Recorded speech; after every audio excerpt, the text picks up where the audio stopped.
Vamos abrir as nossas Bíblias em Deuteronômio, capítulo 3. Deuteronômio, capítulo 3. Mas nós vamos primeiro orar.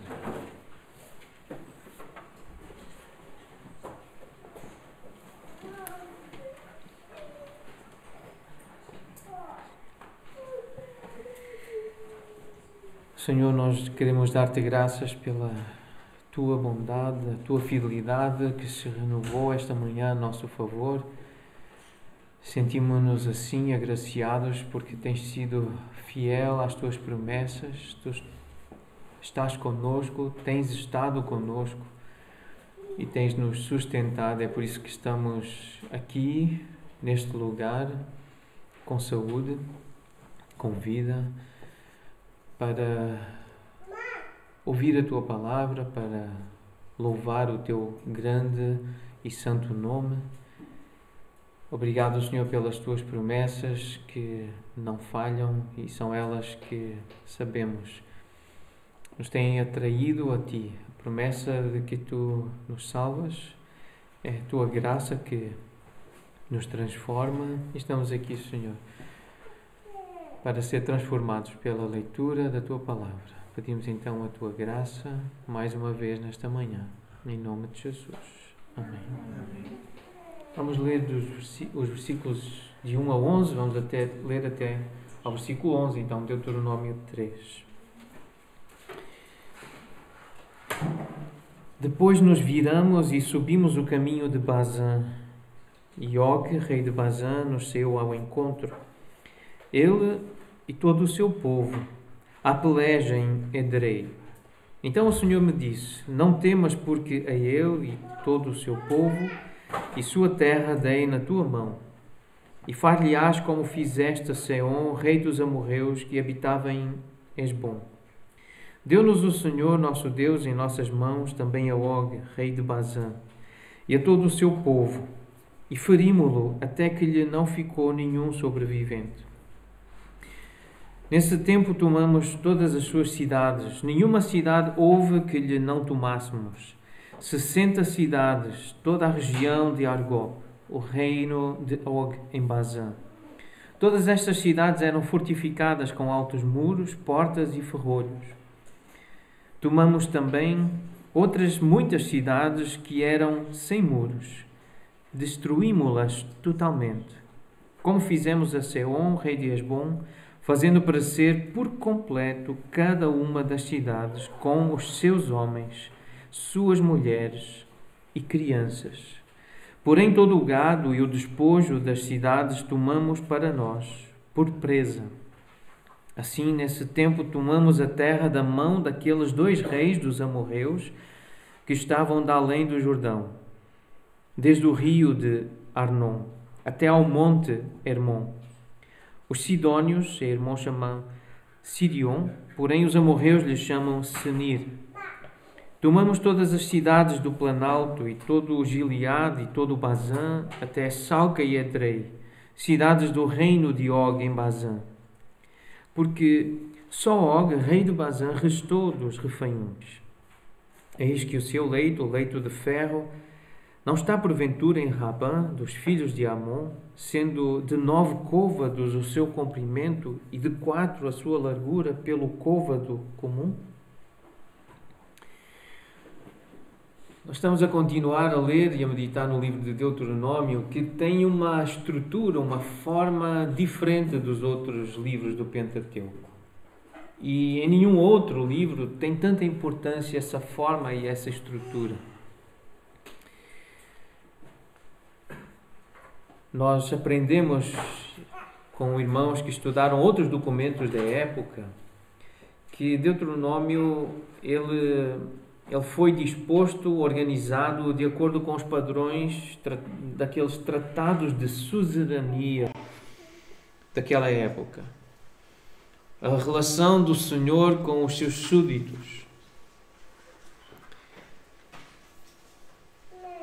Então, a organização deste livro E o facto de ele estar disposto desta forma revela que uma das preocupações do autor foi enfatizar o caráter e as ações de Deus como autoridade suprema, o Senhor, e as responsabilidades de Israel como vassalo, como subordinado, bem como as promessas que o Senhor, Yahweh, Jeová ou Yahvé, o nome do Senhor, como ele se apresenta na aliança, as promessas do Senhor, ele próprio obriga-se a cumprir a favor de Israel essas promessas, caso o povo escolhido permanecesse fiel ao compromisso assumido no Sinai, no Monte Sinai, o qual Deuteronômio evocava e atualizava. Ao ler Deuteronômio, então, essa aliança feita no Sinai, ela é lembrada e há promessas que o Senhor faz que são condicionais à fidelidade, à obediência do seu povo. Então este livro, Deuteronômio, foi a maior das exortações proféticas, a fonte de onde vêm essas exortações para que Israel fosse fiel a Deus. Deuteronômio foi essa fonte maior das exortações proféticas para que Israel fosse fiel a Deus. E ao lermos Deuteronômio, nós lemos com essa esperança de fazer o que Paulo fez quando estava preso, e no final do livro de Atos, nós encontramos Paulo preso, a ser visitado por irmãos, por judeus. Irmãos judeus, nem todos crentes, alguns persuadidos pela forma como Paulo usou a lei de Moisés para lhes falar de Jesus. Nós lemos isso no fim do livro de Atos. Paulo procurava persuadir aquelas pessoas que o vinham visitar a respeito de Jesus. E o que é que ele usava? Ele usava a lei de Moisés. Ele usava o Pentateuco. Ele procurava mostrar Jesus no Pentateuco, inclusive Deuteronômio. Ele usava também outros livros, os profetas, e nós vamos usar o Novo Testamento também, para sermos cada vez mais persuadidos a seguir Jesus com obediência e com fidelidade. Porque essa é a mensagem de Deuteronômio. Este é um texto importante, a forma como Paulo entendeu o que Deus esperava dele e que espera de todos aqueles que dizem ser servos do Senhor, são subordinados, vassalos de Jesus Cristo. O que importa é que os homens nos considerem como ministros de Cristo, escravos de Cristo e dispenseiros, bons mordomos dos mistérios de Deus. O que se requer dos dispenseiros é que cada um deles seja encontrado fiel. É isso que Deus quer de nós, que cada um de nós seja fiel. É o que Ele queria de Paulo, de Moisés, é o que Ele quer de nós.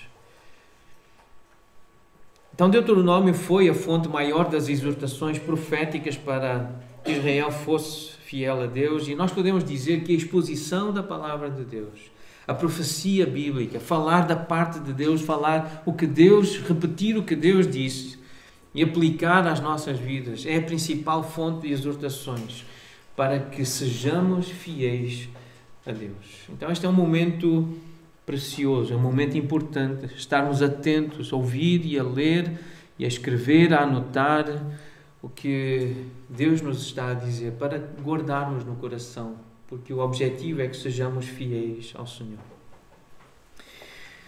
Há uma relação que nós vemos, obviamente, entre Israel e a Igreja.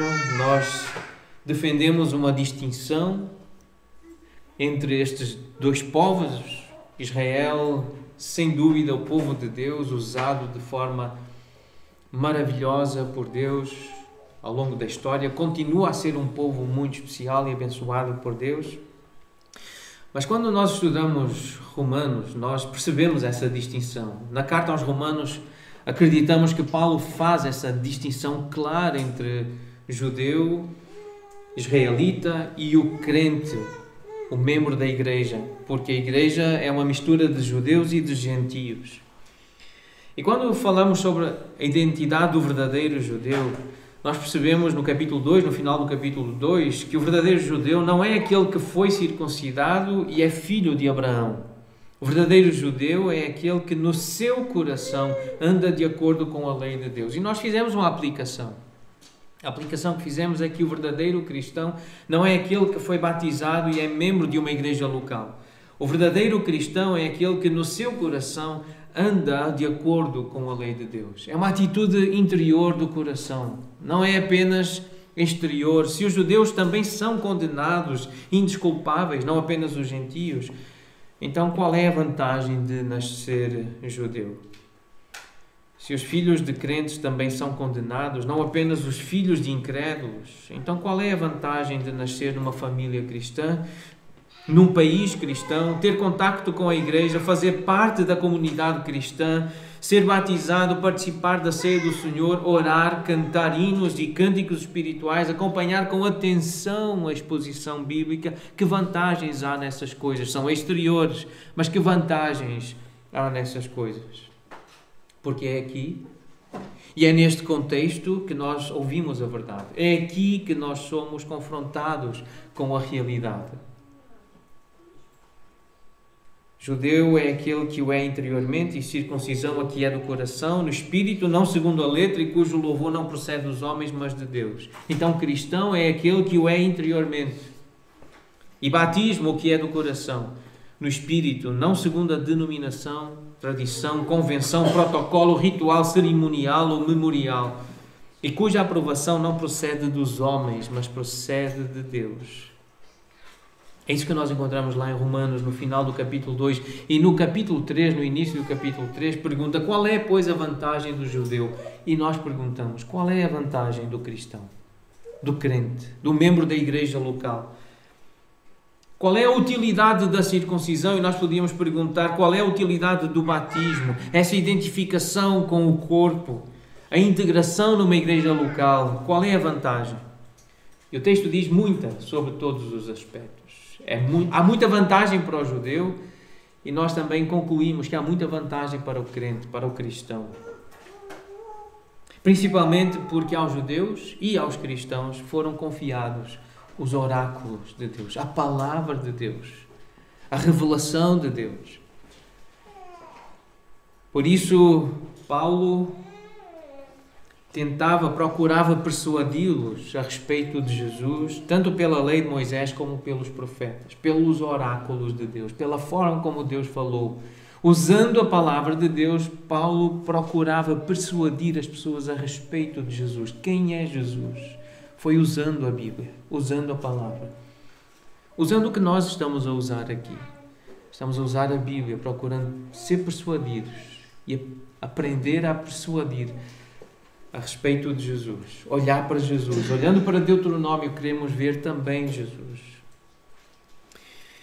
Então, neste texto, voltando para Deuteronômio, capítulo 3, há uma parte que começa... Este contexto, podemos ver que ele começa no versículo 24 do capítulo 2. Aqui Moisés mostra que as vitórias de Israel, a partir do versículo 24, então, do capítulo 2, as vitórias de Israel sobre os amorreus e a posse da sua terra foram uma garantia de que as promessas divinas se concretizariam para aquela geração. As vitórias de Israel sobre os amorreus foram uma garantia de que as promessas divinas se concretizariam naquela geração, com aquele povo, naquela época.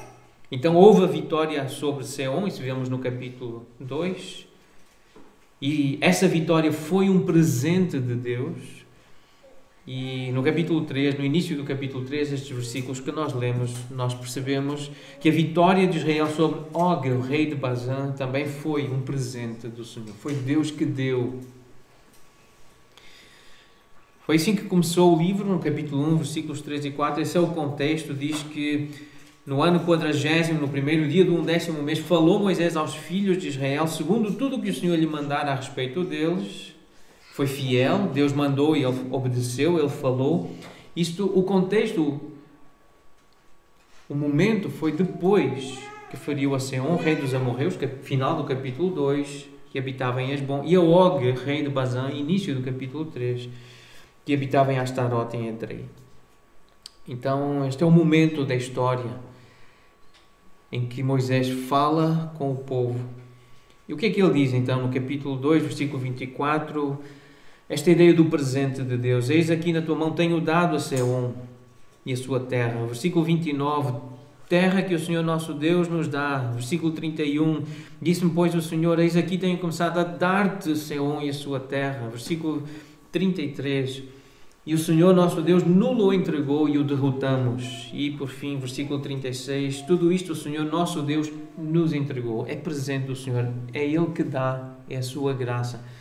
Foi assim com Seom, mas foi assim também no capítulo 3 com Og. Versículo 2 diz, o Senhor me disse, não temas, porque é Ele, a Og, e todo o seu povo e sua terra eu dei na tua mão. Versículo 3, deu-nos o Senhor, o nosso Deus, nas nossas mãos, também a Og, rei de Bazã, e a todo o seu povo. Então a vitória de Israel sobre Og, rei de Bazã, também foi um presente do Senhor.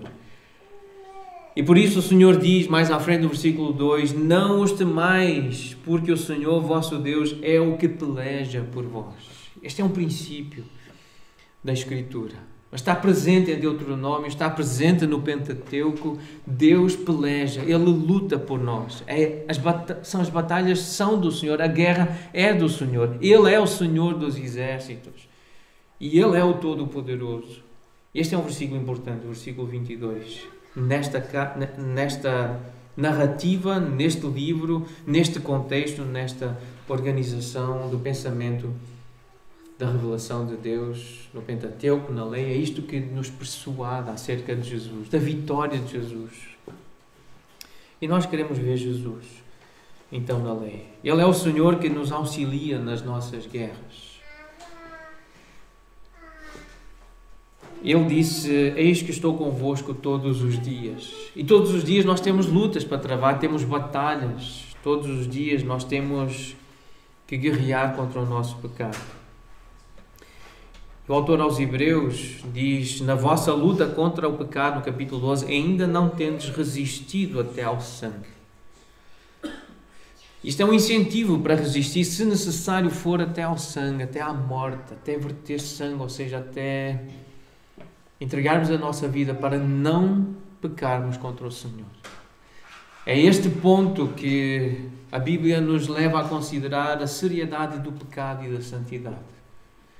Nós devemos nos consagrar ao Senhor, nós devemos nos dedicar ao Senhor e nos sacrificarmos para sermos santos, para lutarmos contra o pecado.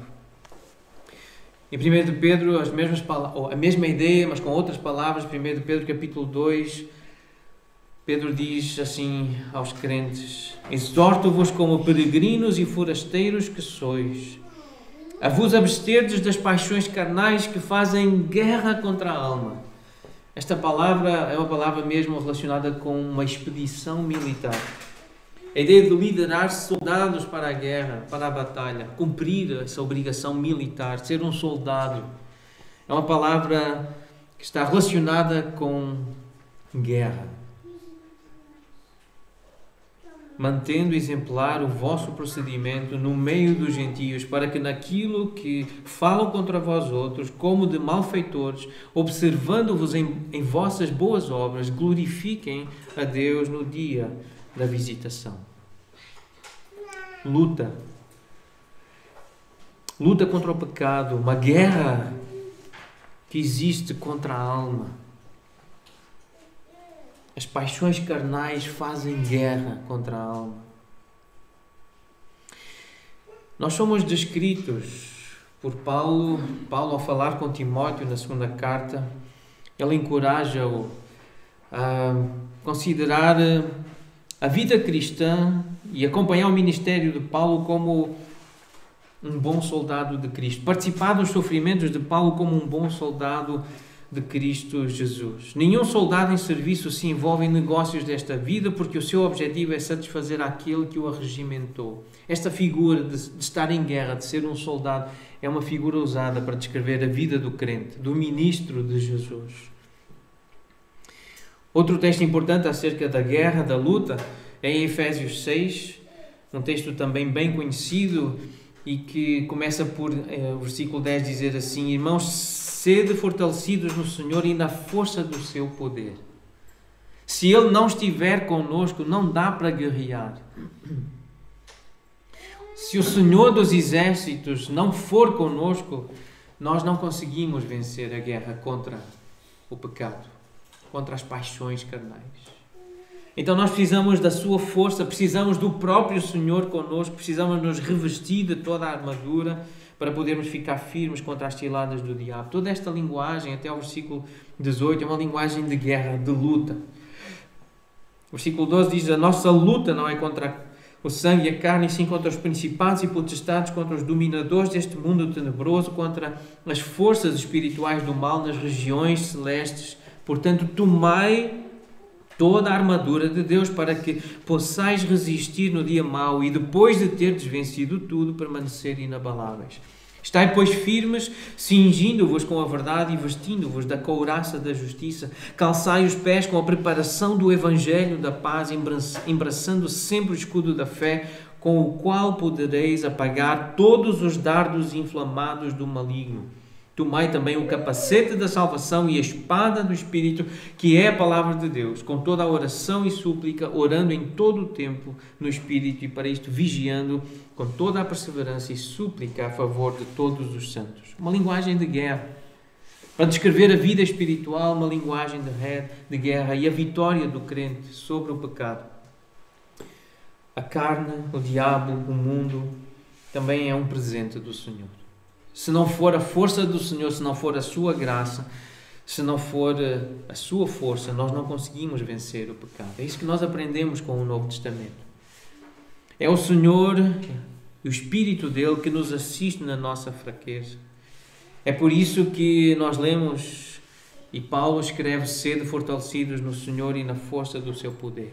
São os pensamentos em Cristo, é ter a mente de Cristo, é pensar em Jesus, na mensagem da cruz, que nos dá força para resistir ao pecado e à tentação. São os seus ensinos, a sua palavra, os seus mandamentos, as suas promessas que nos fortalecem, que nos assistem e que nos fazem mais do que vencedores. Mas também a vida eterna é um presente do Senhor. Entrar na terra prometida é um presente do Senhor. Entrar na eternidade como filho de Deus é graça do Senhor. É isso que lemos em Efésios 2. É um dom de Deus a salvação. Romanos 3:24 diz: somos justificados gratuitamente, declarados justos de graça, pela graça de Jesus, mediante a redenção que há nele. Por isso, não os temais. Não temam os inimigos, não temam a carne, não temam o diabo, não temam os adversários, porque o Senhor, vosso Deus, é o que peleja por vós. É Ele que luta, é Ele que guerreia as nossas guerras. Nós, nele, somos mais do que vencedores. Então, voltando a Deuteronômio, capítulo 3, versículo 3, deu-nos o Senhor nosso Deus em nossas mãos também a Og, rei de Bazã, e a todo o seu povo, e ferimos-o até que não lhe ficou nenhum sobrevivente. Nós vencemos. É assim que nós podemos ser persuadidos a respeito de Jesus pela lei de Moisés. Ao ler este texto e pensar nas vitórias de Jesus, pensar nas guerras que temos e nas vitórias que Ele nos concede, é assim que queremos ser persuadidos a respeito de Jesus pela lei de Moisés, pelo livro de Deuteronômio. Versículo 4. Nesse tempo tomamos todas as suas cidades. Todas estas cidades eram cidades fortificadas com altos muros, portas e ferrolhos. Tomamos também outras muitas cidades que eram sem muros, mas destruímos-las totalmente. Elas eram grandes, elas eram fortes, fortificadas, tinham muros altos, mas nós destruímos totalmente.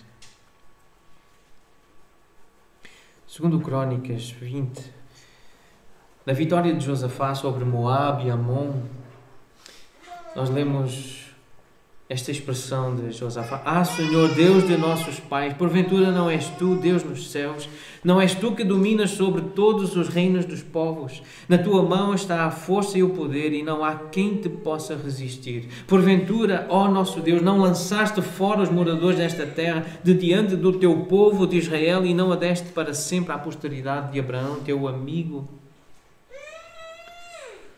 Em Daniel 4 também, uma imagem que Nabucodonosor nos deixa acerca do Senhor dos Exércitos. A forma como ele descreve o Senhor depois de lhe voltar o juízo, depois de atinar, depois de voltar à razão. Diz Daniel 4:35: todos os moradores da terra são por ele reputados em nada e segundo a sua vontade ele opera com o exército do céu, e os moradores da terra não há quem lhe possa deter a mão nem lhe dizer que faz. Ninguém resista ao Senhor.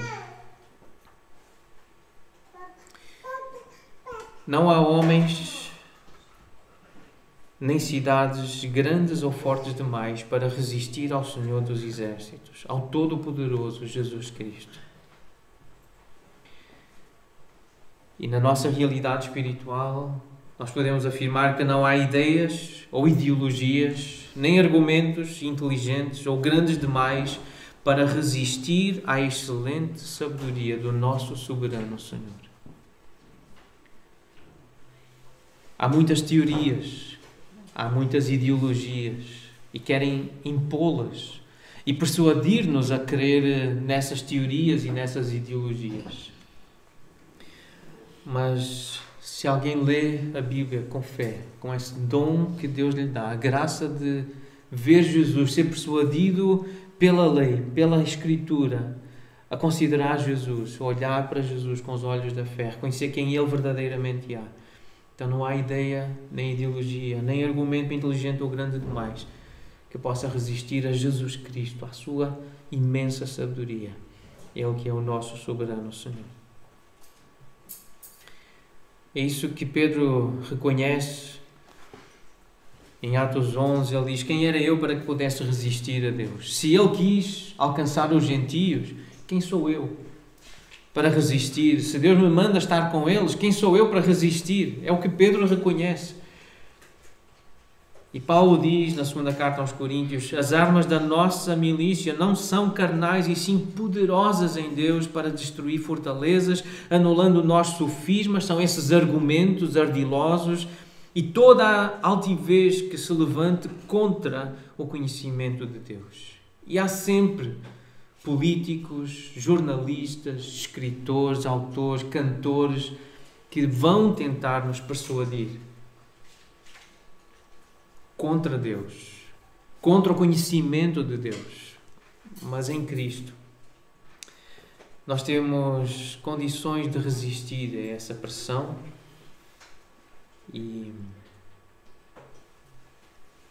defender a verdade. Porque nada podemos contra a verdade, segundo aos Coríntios 13:8, senão em favor da própria verdade.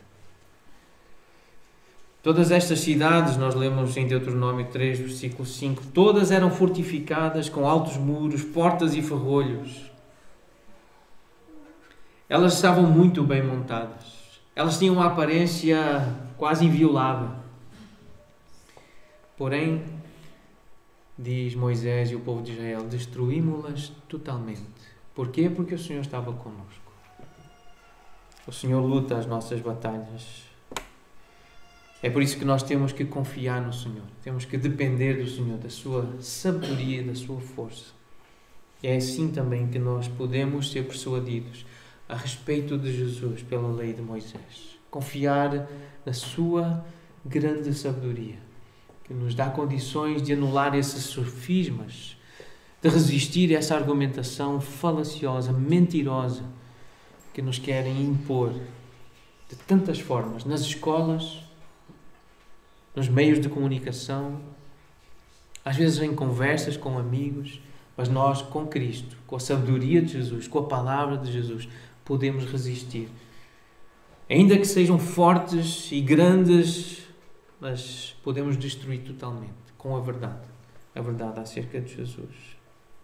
Versículo 6. Fazendo perecer por completo cada uma das cidades com os seus homens, suas mulheres e crianças. Já tínhamos visto esta ideia no capítulo 2, no versículo 34, quando lemos basicamente a mesma coisa, que todas as cidades foram tomadas, foram destruídas, e mulheres e crianças e homens foram mortos. Não houve nenhum sobrevivente.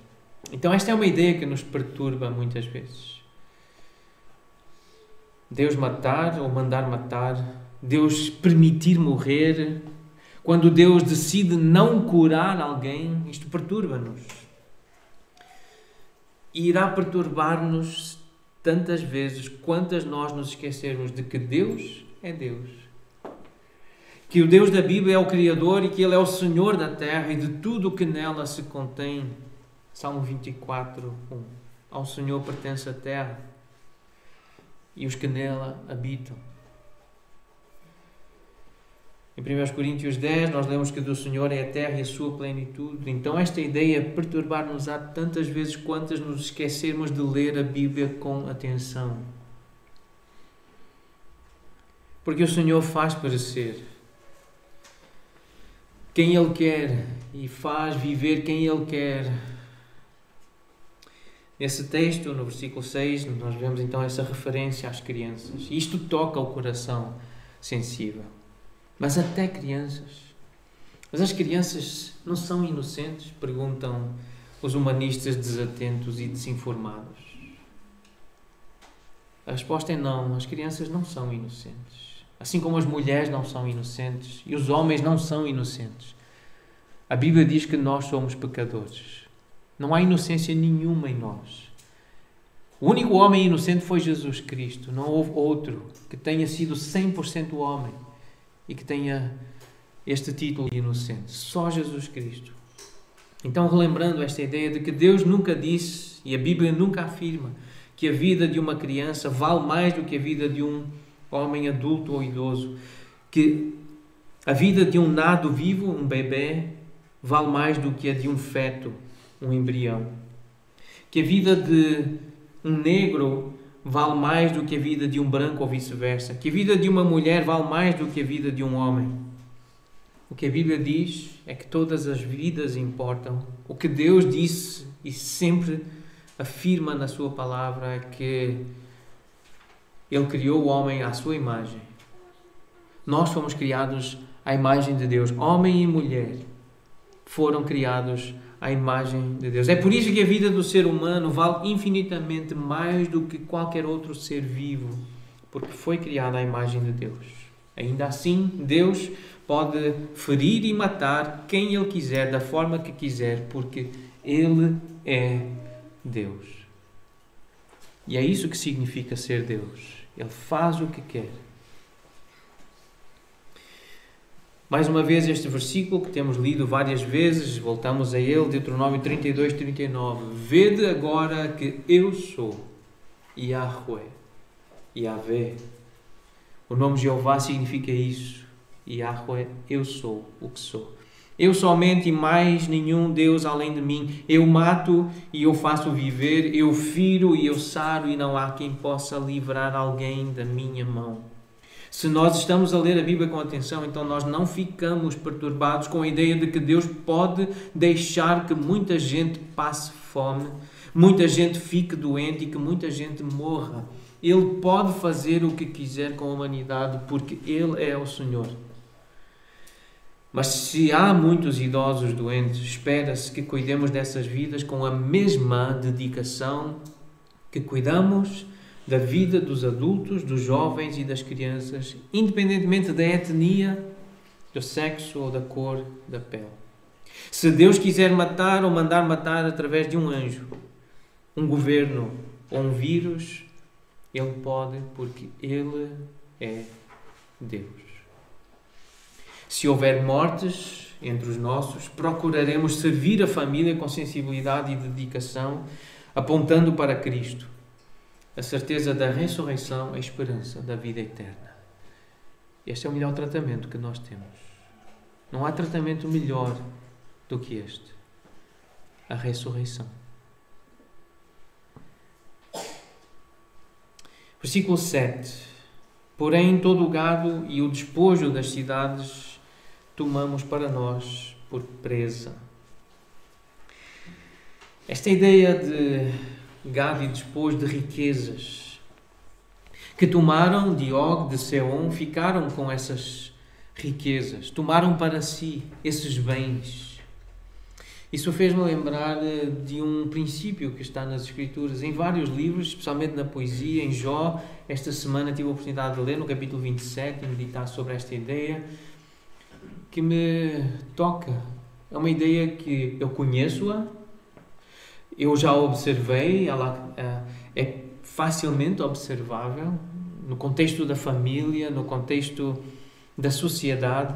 E a ideia é esta, versículos 16 e 17, diz que se o perverso amontoar prata como pó e acumular vestes como barro, ele os acumulará, mas o justo é que os vestirá, e o inocente repartirá a prata.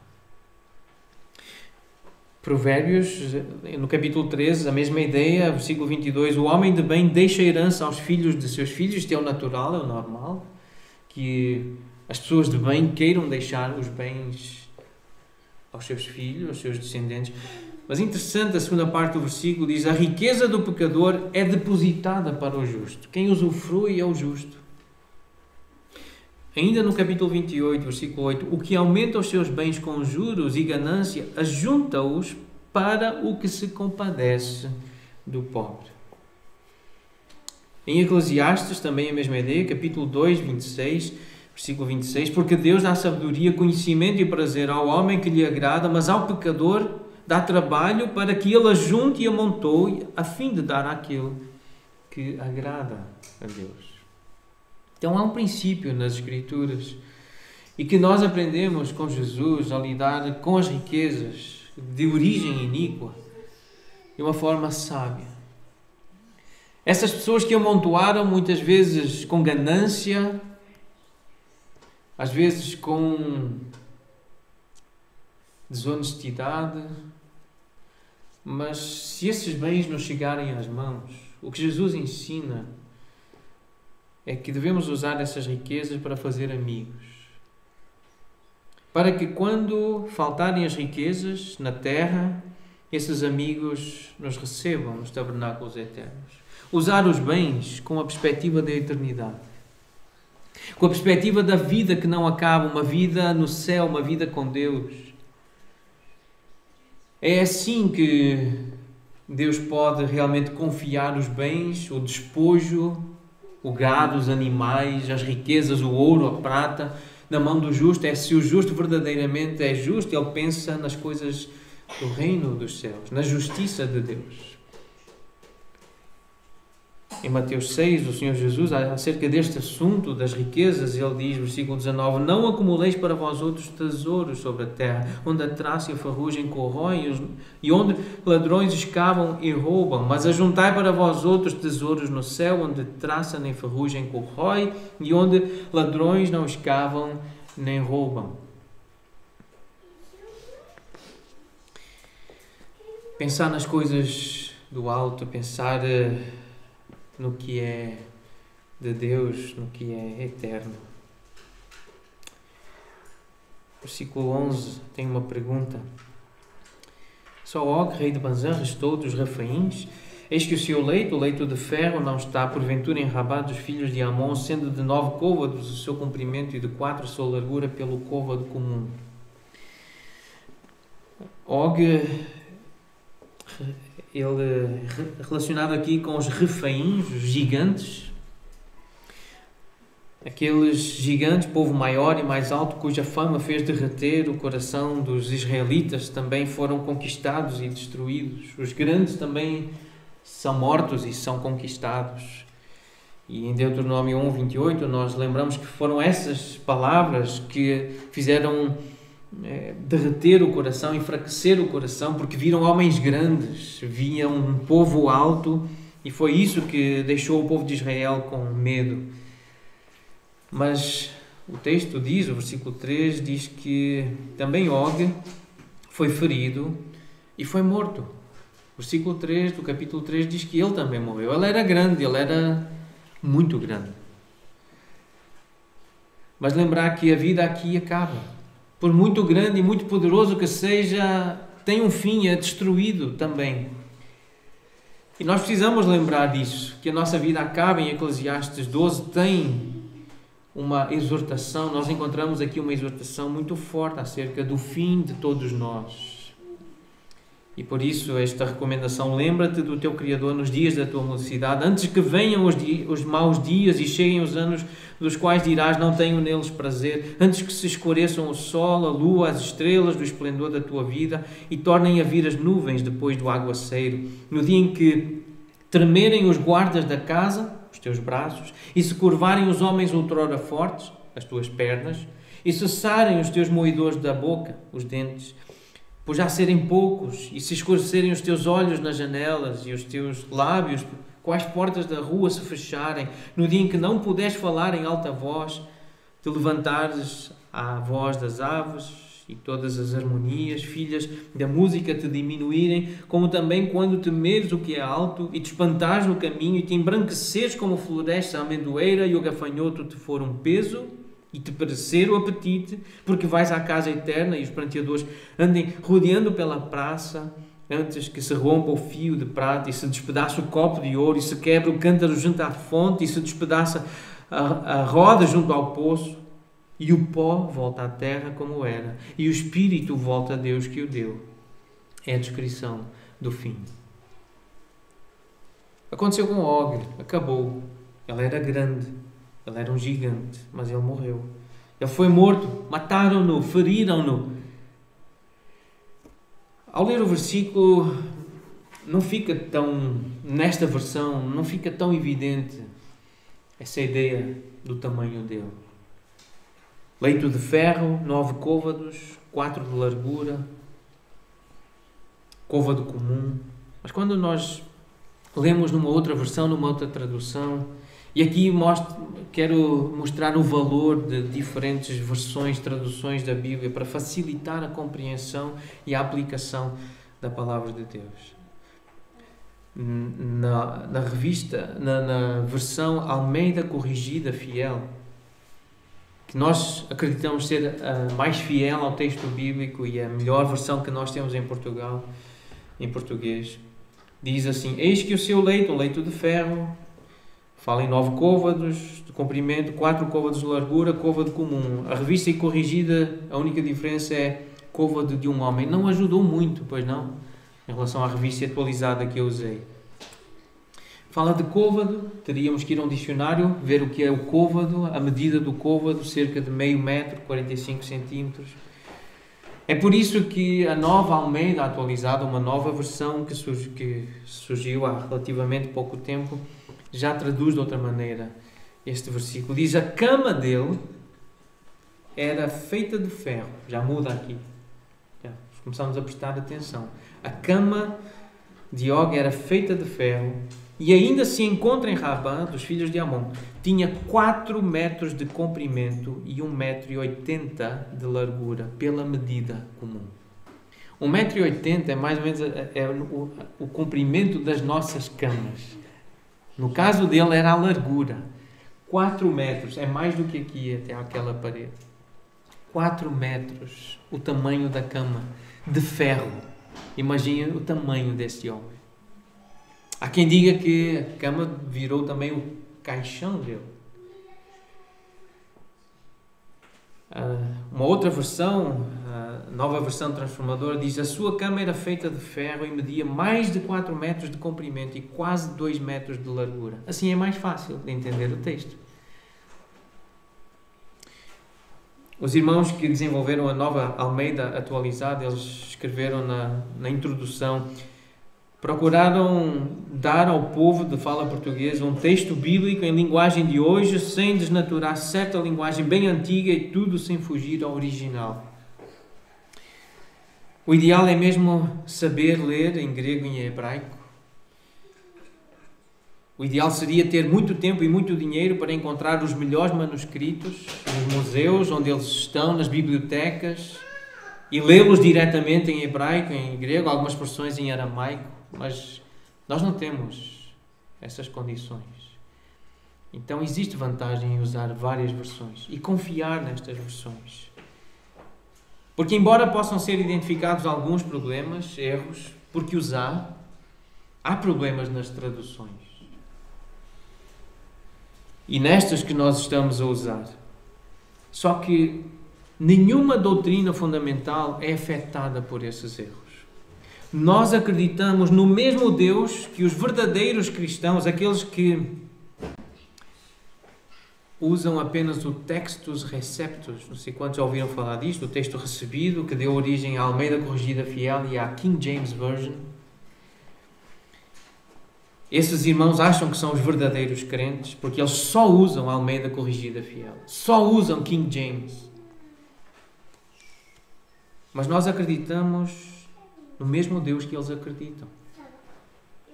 As mesmas doutrinas. É exatamente igual à declaração de fé. Não muda nada. E nós usamos a revista atualizada. Usamos a nova versão transformadora. Usamos a NVI.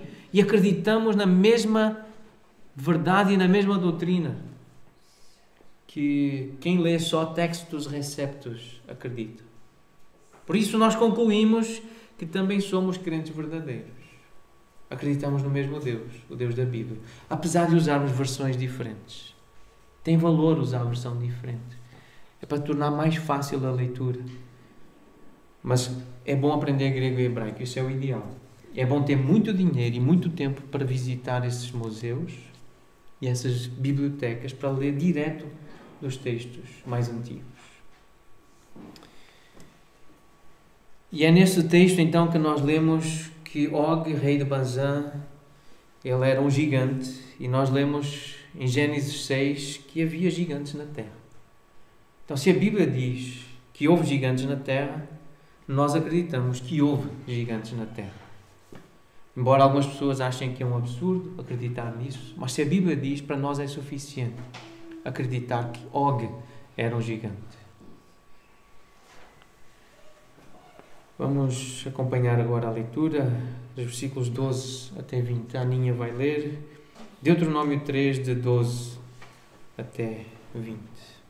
Tomamos, pois, esta terra em possessão nesse tempo, desde Aroer, que está junto ao vale de Arnon, e a metade da região montanhosa de Gileade, com as suas cidades, dei aos Rubenitas e Gaditas. O resto de Gileade, como também todo Bazã, o reino de Og, dei à meia tribo de Manassés. Toda aquela região de Argob, todo Bazã, se chamava a terra dos reféns. Jair, filho de Manassés, tomou toda a região de Argob, até ao limite dos Jesuritas e Marcatitas, isto é, Bazã, e as aldeias chamou pelo seu nome, Avot-Jair, até o dia de hoje. A Maquir dei Gileade, mas aos Rubenitas e Gaditas dei desde Gileade até ao vale de Arnon, cujo meio serve de limite, e até ao ribeiro de Jaboque, o limite dos filhos de Amon, como também a Arabá e o Jordão por limite, desde Quinerete até ao mar de Arabá, o mar salgado, pelas faldas de Pisga, para o oriente.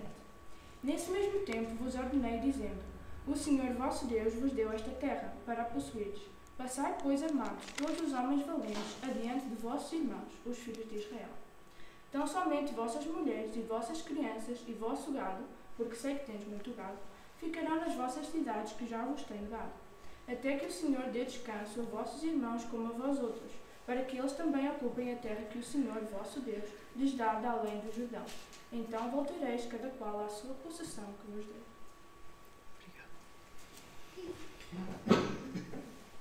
A posse do território amorreu por Israel foi uma garantia de que as promessas divinas se concretizariam para aquela geração. Por isso os territórios dos amorreus foram divididos entre as tribos de Ruben, Gad e Manassés. Nós lemos essa história sobre essa divisão em Números 32. Houve um pedido, os filhos de Ruben e os filhos de Gad tinham um gado em muitíssima quantidade e viram a terra de Jazer e a terra de Gileade, portanto, ao oriente, a leste do Jordão, e este era um lugar de gado. E disseram então a Moisés: Se achamos mercê aos teus olhos, dê-se esta terra em possessão aos teus servos, e não nos faças passar o Jordão, entrar na terra de Canaã. Porém Moisés disse aos filhos de Gad e aos filhos de Ruben: Irão vossos irmãos à guerra e ficareis vós aqui? Por que, pois, desanimais o coração dos filhos de Israel para que não passem à terra que o Senhor vos deu, ou lhes deu? Moisés ficou irritado com o pedido e ele confronta-os. Versículo 14, ele diz: Eis que vós, raça de homens pecadores, vos levantastes em lugar de vossos pais para aumentardes ainda o furor da ira do Senhor. Então eles achavam que o facto de aquelas tribos não acompanharem as restantes que ia desanimá-las, ia desencorajar. E lemos então mais à frente, o versículo 29, que os filhos de Gad e os filhos de Ruben, é nesse contexto que, antes de ler o versículo 29, o versículo 23, Moisés disse que se eles não passassem, se eles não atravessassem para ajudar, auxiliar as restantes tribos, aquilo era um pecado. E se eles não cumprissem a sua promessa, era um pecado. E depois nós lemos assim no versículo 23, e sabei que o vosso pecado vos há de achar. Uma advertência muito séria que nós encontramos neste contexto da divisão das terras e que aplicamos a outros momentos e a outras situações da nossa vida. Mas o versículo 29, então, temos: se os filhos de Gad e os filhos de Ruben passarem convosco o Jordão, armado cada um para a guerra perante o Senhor, e a terra estiver subjugada diante de vós, então lhes dareis em possessão a terra de Gileade. Estas foram as instruções que Moisés deu. Então, se eles fizerem o que eles prometeram, então podem dar-lhes a terra a leste do Jordão. Porém, se não passarem, eles terão possessão lá em Canaã. Se eles não lutarem, se eles não forem guerrear, não vão ter do lado leste, mas só dentro de Canaã. Responderam os filhos de Gad e os filhos de Ruben, dizendo: o que o Senhor disse aos teus servos, isso faremos. Passaremos armados perante o Senhor à terra de Canaã e teremos a possessão da nossa herança deste lado do Jordão. Então houve a distribuição. O versículo 23 diz que Moisés deu aos filhos de Gad e aos filhos de Ruben, à meia tribo de Manassés, o reino de Og e o reino de Seom. Portanto, a história que estamos a aprender, que estamos a ler, é relacionada com essa divisão das terras da Transjordânia, do outro lado do Jordão.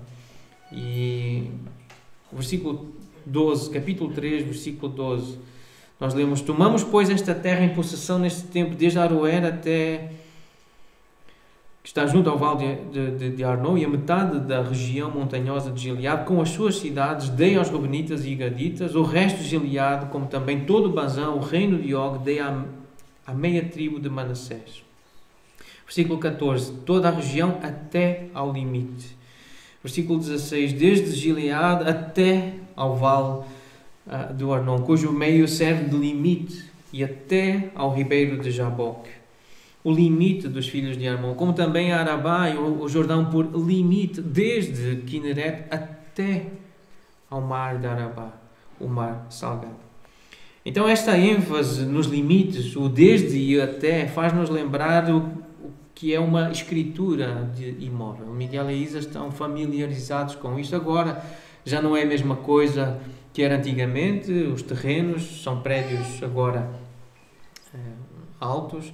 Mas eu li numa escritura, tem este texto: prédio urbano, sítio nas traseiras da praceta, composto por uma parcela de terreno para construção com área de tantos metros quadrados, pertencente à União das Freguesias do Conselho de Tal, confrontando do norte com o terreno privado, colocar os limites, do sul com o terreno privado, do nascente com um parque tal, e do poente com o terreno privado, descrito na Conservatória Predial. Descreveu os limites. Portanto, o que nós estamos a ler aqui é como se fosse uma escritura de posse, de propriedade. É Deus a dizer o que pertence a quem pertence. Então estes pormenores às vezes são cansativos de ler, mas eles têm valor. E conhecendo a geografia da região, dá para perceber o que é que pertence a cada tribo, o que é que pertence a Israel, o que é de Israel. Os exércitos de Ruben, Gad e Manassés foram convocados a ajudar as outras 10 tribos até que se completasse a conquista. A conquista daquilo que Deus disse que daria, mas que mandou que lutassem, que conquistassem. Versículo 19. Vossas mulheres e vossas crianças e vosso gado, porque sei que tendes muito gado, ficarão nas vossas cidades que já vos tenho dado. Chamou-me a atenção este parênteses e gostaria de fazer uma breve reflexão acerca desse parênteses: sei que tendes muito gado. A ideia de ter muito gado era de ter riqueza. Abraão, Gênesis 13:2 diz que Abraão era muito rico, ele possuía gado, mas também possuía prata e ouro. Então o gado era um sinal de riqueza. E o que fica claro aqui é que Moisés sabia o que eles tinham, mas Deus sabe o que nós temos e quanto nós temos. Ele sabe o que nos tem confiado em termos de bens, de riquezas. Ele sabe o quanto nós ganhamos, Ele sabe o quanto nós poupamos, o quanto nós gastamos. Deus sabe o que temos e quanto temos. Algumas histórias chamaram a minha atenção. Eu pensei quando li esta frase, Ananias e Safira, eles viram a generosidade de José e de outros irmãos, de José, Barnabé e de outros irmãos. E em Atos 5 lemos a história deles, que também venderam uma propriedade, mas de acordo um com o outro, retiveram parte do preço e levaram o restante, depositaram aos pés dos apóstolos. Então Pedro disse: Ananias, por que encheu Satanás teu coração para que mentisses ao Espírito Santo, reservando parte do valor do campo? Conservando-o, porventura, não seria teu? E vendido, não estaria em teu poder? Esta ideia, e o que percebemos aqui é que a Bíblia respeita a propriedade privada. É teu. É teu. E tu não tens obrigação de dar, porque é teu. Então Deus respeita a propriedade privada. E a pergunta é: como, pois, assentaste no coração este desígnio? Não mentistes aos homens, mas a Deus. Ouvindo estas palavras, Ananias caiu e expirou, sobrevindo grande temor a todos os ouvintes, porque Deus sabia o que é que ele tinha e quanto tinha. Deus sabe o que nós temos, o quanto temos. Outra história, a história da viúva pobre, em Marcos 12. Jesus estava assentado diante do gasofilácio, caixa das ofertas, observava Jesus como o povo lançava ali o dinheiro. Muitos ricos depositavam grandes quantias, vindo, porém, uma viúva pobre depositou 2 pequenas moedas correspondentes a um quadrante. E chamando os seus discípulos, disse-lhes: em verdade vos digo que esta viúva pobre depositou no gasofilácio mais do que o fizeram todos os ofertantes, porque todos eles ofertaram o que lhes sobrava. Ela, porém, da sua pobreza, deu tudo quanto possuía, todo o seu sustento. Deus sabe o que nós temos. Deus sabe quanto nós temos e o quanto damos para a sua obra, o quanto estamos comprometidos com a sua obra. Deus sabe. Eu e o Miguel podemos não saber, mas Deus sabe. Por isso, 1 Coríntios 16, 1 e 2 diz: quanto à coleta para os santos, fazei vós também como ordenei às igrejas da Galácia. No primeiro dia da semana, cada um de vós ponha de parte em casa conforme a sua prosperidade e vai juntando. É conforme a prosperidade, é conforme Deus dá. Em 2 Coríntios 8, 12, porque se há boa vontade, será aceita conforme o que o homem tem e não segundo o que não tem. Porque Deus sabe o que cada um de nós tem e o que deve fazer com o que tem, com quanto tem. Deuteronômio 3, 21 a 29. Vamos acompanhar a leitura. O Pedrinho então vai fazer a leitura. Por favor. Também nesse tempo dei ordem a Josué, dizendo: os teus olhos veem tudo o que o Senhor, vosso Deus, tem feito a estes 2 reis.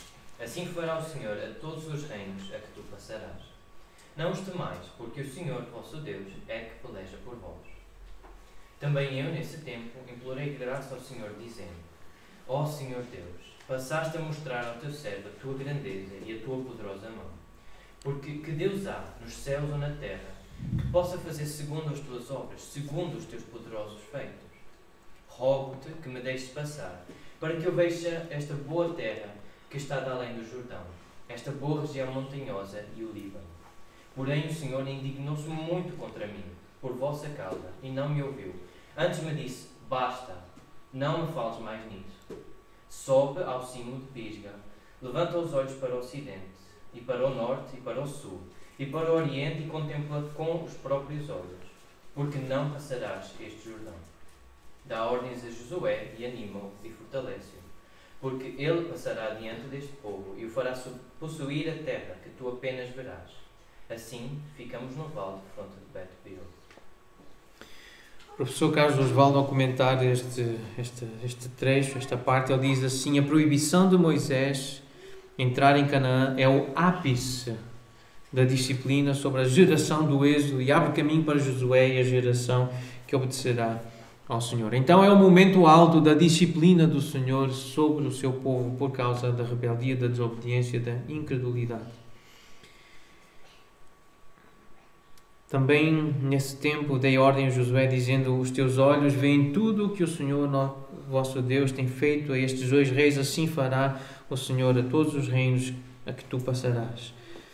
E por isso o versículo 22 diz: não os temais, porque o Senhor é o que peleja por vós. E o que Moisés está a chamar a atenção aqui é: vocês veem, vocês têm testemunhado. E nós, ao lermos a Bíblia, em Hebreus 11 e 12, nós podemos ler a história dos fiéis. Ao ler a história da igreja, nós podemos ouvir testemunhos de homens e mulheres que foram fiéis ao Senhor. E viram como Deus os abençoou, como Deus os usou, como Deus lhes deu dons, talentos, capacidades. Uma história que merece ser vivida e contada, que vale a pena ser lembrada. Então nós também temos visto e ouvido o que o Senhor nosso Deus tem feito na história da igreja. Estamos a aprender a confiar que Ele é por nós e a não temer quem possa ser contra nós. É isto que aprendemos ao ler a Bíblia, ao ler as histórias dos homens fiéis. Os nossos olhos podem ver, os nossos ouvidos podem ver. Nós temos conhecido pessoas fiéis que são abençoadas por Deus. Mas a oração de Moisés, esta oração que ele faz, este pedido que ele faz para entrar em Canaã, versículo 24: ó Senhor Deus, passaste a mostrar ao teu servo a tua grandeza e a tua poderosa mão, porque que Deus há nos céus ou na terra que possa fazer segundo as suas obras, segundo os teus poderosos feitos. Ao ler este versículo, eu lembrei da imagem de uma criança a pedir uma coisa ao pai ou à mãe. Diz: mamãe, tu és muito bonita, és a melhor mãe do mundo, eu gosto muito de ti, deixas-me ir brincar mais um bocadinho? Deixas-me ir à casa da minha amiga? Parece que o elogio vem para preparar um pedido. Tu és o Todo-Poderoso, tu és muito forte, tu és o Deus, como tu não há ninguém. Deixas-me entrar na terra? O versículo 23 diz: também eu nesse tempo implorei graça ao Senhor, dizendo, ele implorou, o versículo 25 diz: rogo-te que me deixes passar para que eu veja esta boa terra que está além do Jordão, esta boa região montanhosa e o Líbano. Porém o Senhor indignou-se muito contra mim, por vossa causa, e não me ouviu. Antes me disse: basta, não me fales mais nisto.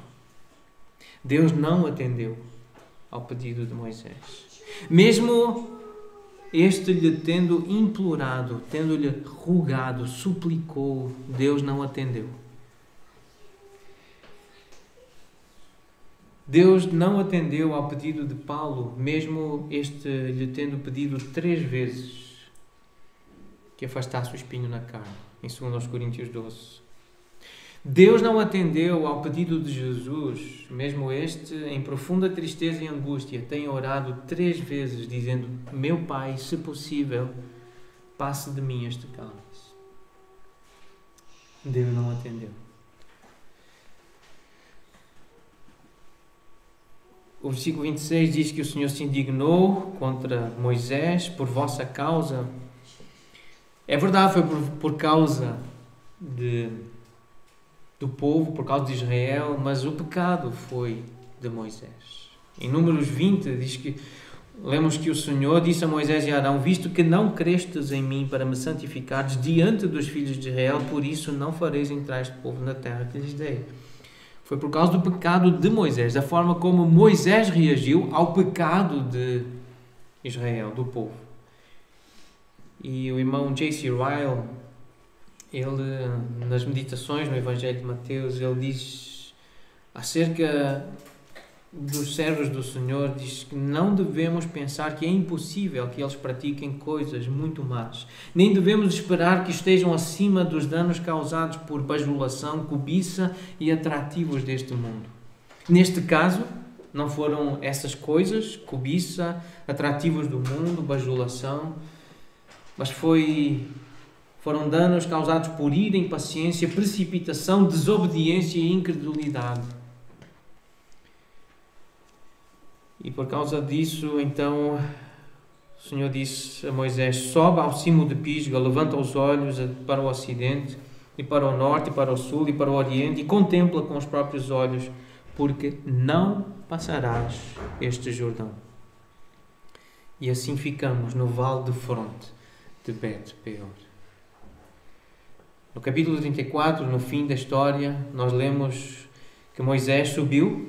Tem um relato do fim da história de Moisés. Ele subiu às campinas de Moab, lá ao Monte Nebo, ao cimo de Pisga, que está de fronte de Jericó, e o Senhor lhe mostrou toda a terra de Gileade até Dan, todo o Naftali, a terra de Efraim e Manassés, toda a terra de Judá até o mar ocidental, e o Negueb, e a campina do vale de Jericó, a cidade das palmeiras até Zoar. E disse-lhe o Senhor: esta é a terra que sob juramento prometi a Abraão, a Isaque e a Jacó, dizendo: à tua descendência a darei. Eu te faço vê-la com os teus próprios olhos, porém não irás para lá. E assim morreu ali Moisés, servo do Senhor, na terra de Moab, segundo a palavra do Senhor, e este o sepultou num vale na terra de Moab, de fronte de Bet-peor, e ninguém sabe até hoje o lugar da sua sepultura. Tinha Moisés a idade de 120 anos quando morreu. Não se lhe escureceram os olhos, nem se lhe abateu o vigor. Estava jovem. Estava novo, 120 anos. Podia ter entrado. Tinha vigor para lutar e ver e celebrar. O nosso pecado, mesmo cometido em reação ao pecado dos outros, traz consequências sérias. Lembremos disso. E no caso de Moisés, ficou no vale de fronte de Bet-peor. Quando se procura essa palavra Bet-peor, significa casa de Peor. E o que significa esse Peor? Um lugar a leste do Jordão. Isto é, fora da terra prometida. Quando lemos esta frase, assim ficamos no vale de fronte de Bet-peor, é dizer a mesma coisa, assim ficamos fora da terra prometida. Contudo, antes de morrer, mesmo não tendo a sua oração respondida como desejava, Moisés obedeceu e continuou a servir fielmente ao Senhor. E o versículo 28, o Senhor diz a Moisés: dá ordens a Josué, anima-o e fortalece-o, porque ele passará adiante deste povo e o fará possuir a terra que tu apenas verás. A revista corrigida, a versão Almeida, a revista corrigida, diz: manda, pois, a Josué e esforça-o. Esta é uma das necessidades porque precisamos de atualização. Porque a palavra esforça-o, embora signifique a mesma coisa que fortalece-o, não tem essa mesma ideia agora nos nossos dias. A ideia é fortalece-o, anima-o, dá-lhe alento. E Moisés... Então, lemos isso no capítulo 31 de Deuteronômio. Ele passou a falar estas palavras ao povo de Israel. Ele falou da sua experiência, do castigo que recebeu da parte do Senhor. Depois ele animou o povo a ser fortes e corajosos. E ele dirigiu-se a Josué e disse a Josué: ser forte e corajoso. Anima-te. Ele diz: entrarás na terra que o Senhor, sob juramento, prometeu dar a teus pais. Tu os farás herdá-la. O Senhor é que vai adiante de ti. Ele será contigo. Não te deixará, nem te desamparará. Não temas, nem te atemorizes. Então, no capítulo 34, depois da morte de Moisés, nós lemos acerca de Josué que ele estava cheio do espírito de sabedoria, porquanto Moisés impôs sobre ele as mãos. Assim, os filhos de Israel lhe deram ouvidos e fizeram como o Senhor ordenara a Moisés. Mesmo não tendo a sua oração respondida como desejava, Moisés obedeceu e continuou a servir fielmente ao Senhor. Isto é muito importante para mim e espero que seja para os irmãos. Mesmo não tendo os seus desejos atendidos, os seus pedidos, as suas orações respondidas como quer, que sejamos fiéis como Moisés foi. Que obedeçamos ao Senhor como Moisés obedeceu. Mesmo frustrado, triste, mas ele foi fiel. Deuteronômio foi a fonte maior das exortações proféticas para que Israel fosse fiel a Deus. Mesmo não tendo o seu pedido atendido como desejava, Moisés continuou a servir ao Senhor com fidelidade. E por isso nós lemos em Números 12 que Deus diz acerca de Moisés: ele é fiel em toda a minha casa. E o autor aos Hebreus lembra de Moisés dessa forma: Moisés era fiel em toda a casa de Deus, como servo para testemunho das coisas que haviam de ser anunciadas. Esta foi a fama com que ficou este homem de Deus, fiel. Mesmo não tendo o seu pedido atendido como desejava, Paulo continuou a servir ao Senhor com fidelidade. Deus não removeu aquele espinho, mas ele escreveu cartas e ele dava opinião, e ele dizia: eu dou opinião como tendo recebido do Senhor a misericórdia de ser fiel, mesmo que me doa, mas eu sou fiel. Mesmo que custe, mas eu sou fiel. É o que Deus disse, é o que eu vou dizer. Eu combati o bom combate, diz Paulo. Eu completei a carreira. Eu guardei a fé. Eu fui e sou fiel. Eu guardei a fé. 2 Timóteo 4:7. Mesmo não tendo o seu pedido atendido como desejava, Jesus continuou a servir ao Senhor com fidelidade. E ele orou: não seja como eu quero, mas sim o que tu queres. É o que tu mandares, eu farei. E ele fez, e assim mesmo se humilhou, tornando-se obediente até à morte, e morte de cruz. E ele bebeu o cálice. E por isso, acerca dele, o autor de Hebreus diz no capítulo 3: santos irmãos que participais da vocação celestial, considerai atentamente o apóstolo e sumo sacerdote da nossa confissão, Jesus, o qual é fiel àquele que o constituiu, como também o era Moisés, em toda a casa de Deus. Moisés foi um tipo de Jesus, um tipo de Cristo, apontou para Cristo. Ele que recebe, que se apresenta com este título em Apocalipse 3, estas coisas diz o Amém, a testemunha fiel e verdadeira, o princípio da criação de Deus. O próprio Jesus, a referir-se assim a ele próprio, e esta é a visão que João recebe no capítulo 19. O seu cavaleiro viu o céu aberto e eis um cavalo branco, o seu cavaleiro se chama Fiel e Verdadeiro, e julga e peleja com justiça. Este é Jesus, ele é fiel. Mesmo não tendo a sua oração respondida como queria, ele foi fiel. A exposição da palavra de Deus é a principal fonte de exortações para que sejamos fiéis a Deus. O que se requer de cada um de nós, e sempre se exigiu, se esperou dos servos, dos dispenseiros de Deus, é que sejam fiéis. De um encarregado espera-se que seja fiel. O Senhor Jesus disse: quem é, pois, um mordomo fiel e prudente, a quem o Senhor confiará os seus conservos para dar-lhe sustento a seu tempo? Bem-aventurado aquele servo a quem o seu Senhor, quando vier, achar fazendo assim. Verdadeiramente vos digo que lhes confiará todos os seus bens. Mais à frente, em Lucas 16, lemos: quem é fiel no pouco, também é fiel no muito. E em Mateus 25, 21, o Senhor contou uma história e no fim terminou, concluindo desta forma: muito bem, a recompensa que o servo fiel recebe é ouvir isto do seu Senhor. Muito bem, servo bom e fiel, foste fiel no pouco, sobre o muito te colocarei, entra no gozo do teu Senhor. Vem participar da alegria do teu Senhor. Por outras palavras, vem celebrar comigo. Há recompensa em ser fiel. Há recompensa em crer e observar. Crer e obedecer. Vamos cantar.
Jerusalem.